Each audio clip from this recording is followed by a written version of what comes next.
เจ็บป่วยจุกจิกเพิ่นว่าโอ้ยก็แต่รำคาญเป็นกรดไหลย้อนกรดไหลย้อนมันยังว่าซับขึ้นบ้านเฮาแซ่บบ่หกเออเฮ็ดเวียกนะจนกรดไหลย้อนค่าหมอบ่แม่นว่าเล่นๆเด้อพี่น้องเด้อไปหาหมอโรคยอดฮิตของคนออฟฟิศไปหาหมอเทื่อใดนี่บ่ต่ำหรอกล้านหา2ล้านขึ้นมื้อไป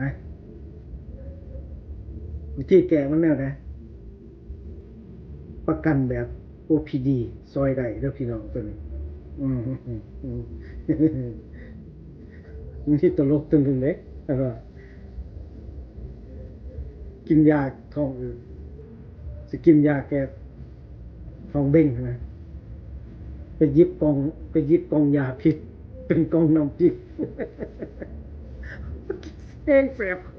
เอออันนี้มีเด้อตัวนี้เด้อแต่คันอยากรู้ว่าแผน OPD แบบใดทักมาถามได้เนาะคลิปหน้าเฮาสิบอกว่า OPD คือหยังเนาะเอาบางคนก็เข้าใจแล้วบางคนก็ยังบ่ทันรู้เนาะ